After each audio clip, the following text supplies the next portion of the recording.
Hey guys, ScannerDanner here at Latour's Auto. It's been a long time since we've been here, and now we're working on this Suzuki right here, this guy. And what I know about the Suzuki so far is it has a misfire, and the owner has replaced all the coils and plugs already, and it's still misfiring. Pete thinks it's a mechanical problem, so let's get started. Let's listen to it. Let's see if we got a clear flood crank. Pedals on the floor, gas pedal. This is a compression problem. That's what I thought. It needs engine work, Pete. That's what I thought. Let's just get a relative compression scope test on it so you guys can see it. You guys have never seen one of these. That's what we're about to do. But the cadence of this starter, listen to it again. And we'll pull in some other clips that we've used in the past on a good one and a bad one. Here's what it sounds like. Good compression. Okay. Here's what it sounds like with a single cylinder with no compression.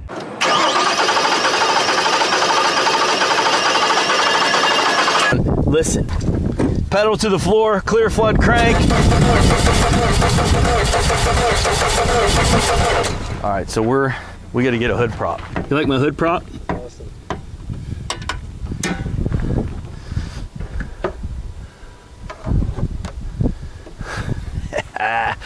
I just need to be able to get to one of the ignition coils. I just need this up enough. I'm gonna do one other thing real quick too, as we can confirm which cylinder. Starting the car.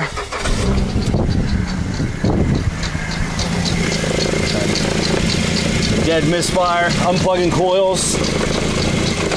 Not that one. That one made a difference. Not that one. That made a difference. That one made a difference.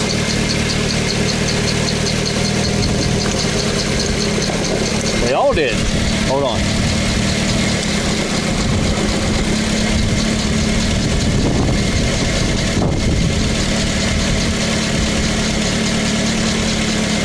That one made the least amount.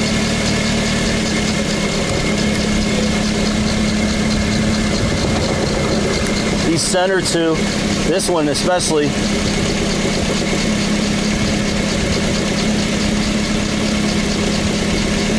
Very little difference. This one, cylinder 3. So 1, 2, 3, cylinder 3 is going to be our low compression cylinder. I don't have my Pico with me. I don't have all the stuff, pressure transducers and all that. Just doing a real quick compression test video for you guys. Now, we didn't follow proper protocol here. This will be scan it first, see what codes you have. Probably would have had a cylinder 3 misfire code, but now that I unplugged all the coils, all those primary codes are going to be there. I'm not worried about scanning this car. I just want to show you this relative compression test. So what we want to do, inductive amp probe. This is a low amp probe that's not designed for specifically compression testing with high amperage, but you can use these. And what we want to do is we want to go to the starter cable, which is a little tricky. I really, if the jaws of this close all the way around the grounds, then we're going to be good. Okay, good. As long as your jaws close all the way on the negative cable or positive, then you're good. There's multiple positives. I'm not going to be able to use the jaws of this for that side. You have to make sure the jaws of your amp clamp close. And this is designed for low amperage, but I'm using the 10 millivolt/A scale. And then the scope setup for that, we're not going to use any of the preset scales. We're going to go to the lab scope, our 4-channel. I'm just using channel 1, which is my yellow trace. I'm going to set channel 1 up with a 2-volt scale. 2 volts is 200 amps on that setting, 10 millivolts per amp. So 2 volts is 200, and then I like a 2-second screen as well, and that should be good enough to do this test. I'm going to go inside, hold the pedal to the floor. We'll do a clear flood crank. Amp clamp is upside down, so we invert the signal, or you take your amp clamp and flip it around.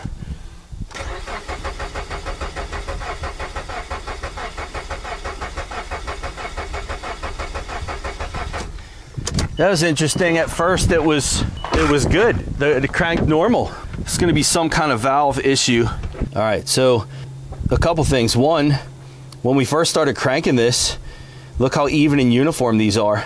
So each one of these humps represents cylinder compression. As the starter approaches top dead center, it encounters the forces of compression and it slows the crank down and causes an increase in amperage. And then you start seeing the low one, right? There's some kind of a valve issue because initially it cranked okay and then later on it doesn't. So look at these ones now, where every third cylinder you see the low one, right? So you got 3 good ones and then the low one, 3 good ones, a low one, 3 good ones, a low one. Absolutely a mechanical problem with this engine. And it's not a completely dead hole, as we would call it. It is low compression at times, and that's going to suggest a valve issue most likely. Now, what cylinder that is, we said cylinder 3 on our drop test, so let's sync that with a second channel just to confirm. And this is a design, this is a 3-pin coil. So what we look for without a diagram is the wire that's different. Notice I got a black and white wire here. I have a black and white wire here. I have a solid black wire in the middle, a solid black wire in the middle, and then I got a green white here, a green black here. So my green black is going to be my control. That's going to be the wire I'm going to tap into for cylinder 3 trigger signal of this coil. And that way I don't need to look up the firing order in this case. We'll just go right to that. We'll synchronize this with the pattern.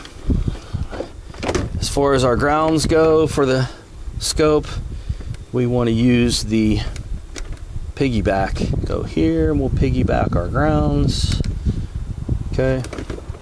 Every scope's a little different. I got training on all of this stuff, guys. If you're interested in more of this kind of stuff, I have a whole ton of videos here on YouTube.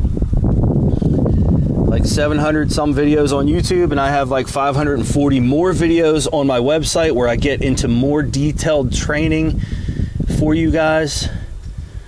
This would all be in either chapter 1 or chapter 22 playlists for what we're doing right now on both the website and on YouTube. That's going to be a small 0.5 volt turn on signal, so I'll set my scope up accordingly.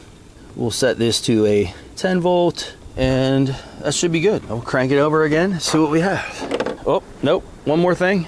Scope ground, that's important. Again, gas pedal to the floor. During cranking on a lot of cars, it's called a clear flood crank. Computer will disable the injection pulse, which is keeping the car from starting. Cranking it over.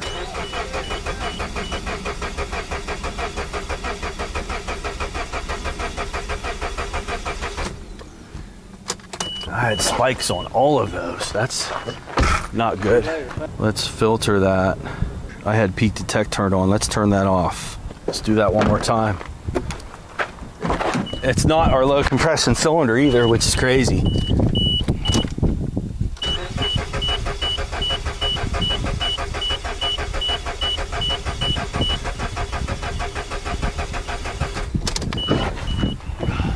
Pause. Zoom. Really tough to see that compression loss right now. Like for real, it's like pretty good. And it's not the number 3 either. The one that had the lowest contribution, like on the RPM drop test. That's weird. So I need firing order because it's the low one is the one next to it. Should I start it again and retake this capture? I'm gonna do that.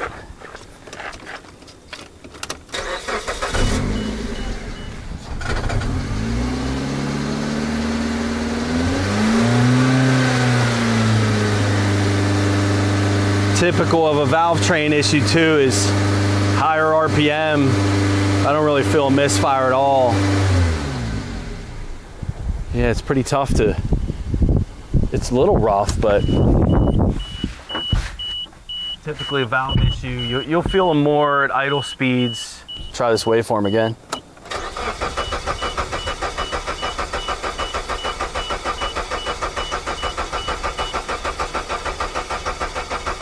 How strange. It's an intermittent compression problem. That makes me rethink this whole process. Like maybe we have cylinder wash going on here, like an injector leaking, and that cylinder was, yeah, because that looks good now. You know, it could be a head gasket issue too. You know that? Huh, I don't know. This is supposed to be quick and dirty.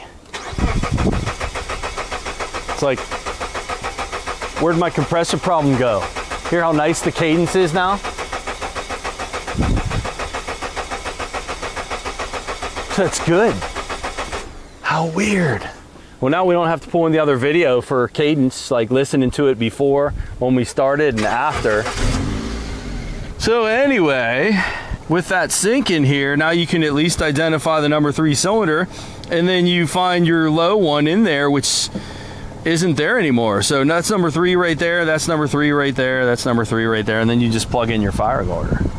And right now, my low compression cylinder is not there.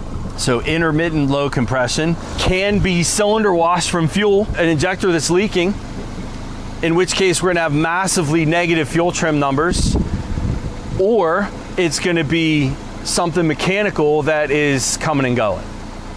Valve issue, ring issue. I need to put the scanner on this now to look at my fuel trims before I say to Pete, this is absolutely a mechanical problem. I want to make sure that my fuel trim numbers look good and are not severely negative, leading us to a leaking fuel injector. So if you think about that, if the injector's leaking, shut the engine off, it washes that cylinder, it washes the rings, lowers compression in that cylinder from that leaking injector. Coolant can also do that too, like head gasket type issues, so that's a concern as well. This just got more involved. But anyway, that's how you do the relative compression test. This was supposed to continue to have a compression problem, and it's not. Idle's a little rough. I need to get the scan tool on. I just want to make sure we don't have very negative trim numbers. It's really my goal here. That was definitely a mechanical issue.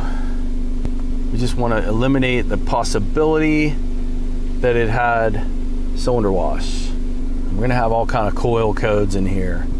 Cold start bank 1 sensor 2, cold start idle air control, bank 1 system 2 lean, cylinder 2 and cylinder 3 misfires. Remember, those 2 were weak when we did the cylinder drop tests. This may end up being a head gasket issue between those 2 cylinders, possibly.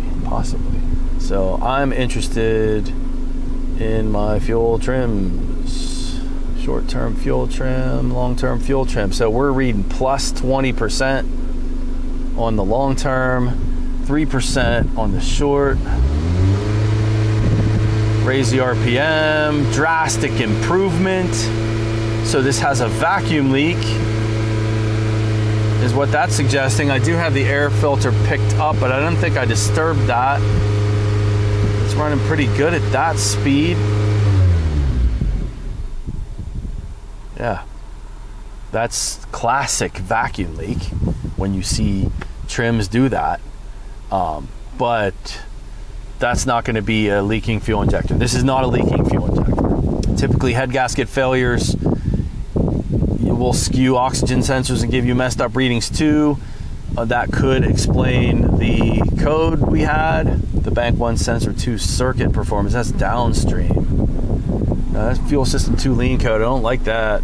But that's not the compression problem that we had. Like, could it have been? Okay.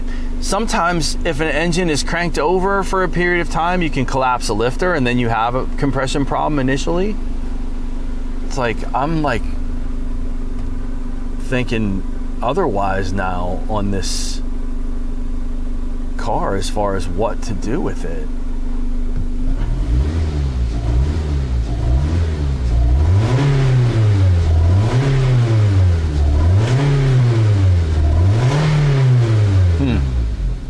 Pete left. I really need to talk to Pete. Let's listen to the crank again. Clear flood. Yeah, it's even in uniform.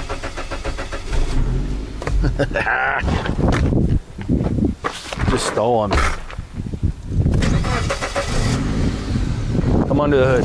So I'm looking for a big freaking vacuum leak based on how this is running. I want to pinch this PCV hose off, but it's like super dry rotted. What do you want to do?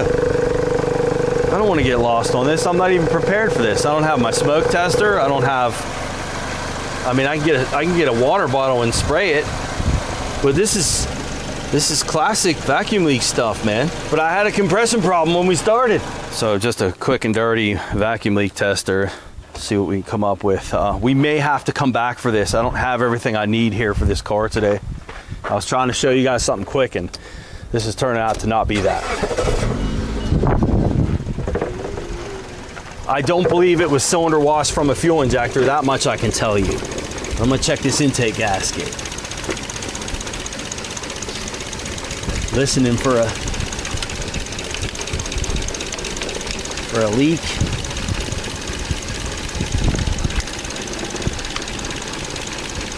Nope.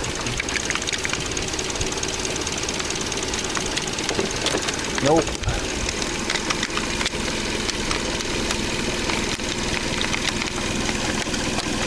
Nope.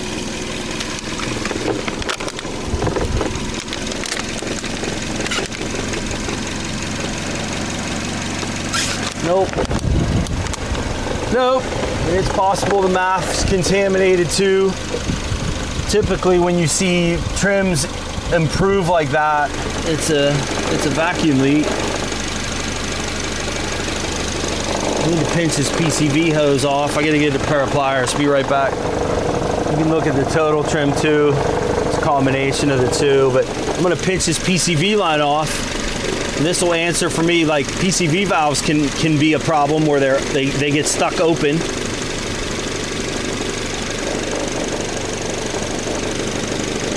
that off and just looking for a big improvement, and I'm not seeing it. So it's not a PCV issue. Pinch the brake booster hose off over here, Caleb. We can have a leaking brake booster do the same type of thing. So I'm gonna pinch that one off. No change whatsoever. Okay, don't worry about evap system stuff too. Like my purge valve being stuck open, so I'm kind of looking for that. That's fuel line. This would be purge line right next to it. Right here. Pinching that guy off.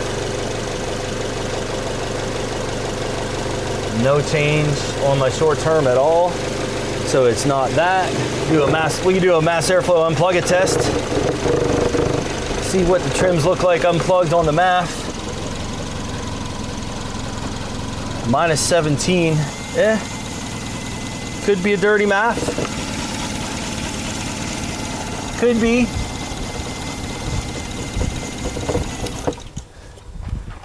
It's just not, the symptoms aren't there for a dirty MAF.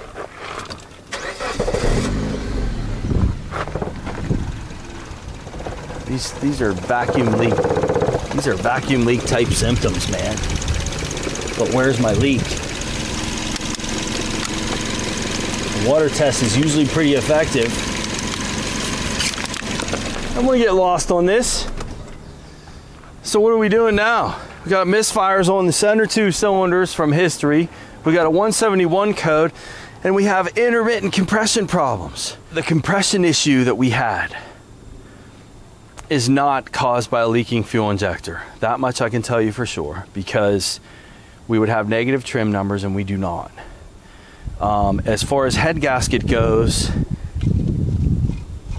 I'm not building pressure excessively. It's possible that it's between two cylinders, the head gasket's blown, but that doesn't make the system run lean. Final battery is dying. So we're done. So Come back for it. So I'm gonna have to. Like, our battery's dying. This is one where we have a mechanical problem that we haven't been able to identify yet. and it's combined with a lean condition that I'm also having trouble identifying. Could be MAF, could be other things. I need to pause here. We have to come back for this Suzuki. I got to talk to Pete, see what he wants, get a better history of this thing and what customer's complaint is, and then we'll go from there. I thought it was going to be quick. It's not. We got to come back. Hey guys, just want to wrap this one up for you because there is no follow-up. You can see the leaves on the trees were very green. This was filmed earlier this summer. This Suzuki, we were not even there to film this. That's why I wasn't prepared. That wasn't really clear in the edits.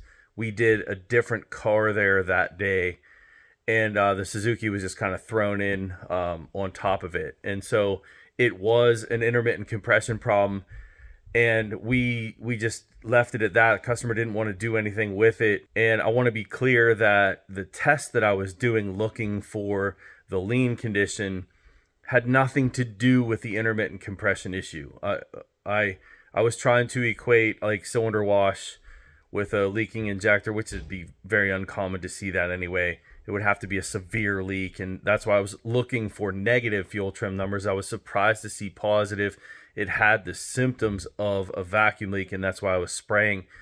So I was looking for multiple problems, I don't think it was clear in the way that that was done that, you know, I'm like looking for a vacuum leak, but here we have an intermittent compression problem. Vacuum leaks do not cause compression problems. Separate issue, and that wasn't clear as I just watched that now for the first time. That wasn't very clear to the audience that I was looking for a separate issue when I was doing the spray test for a vacuum leak.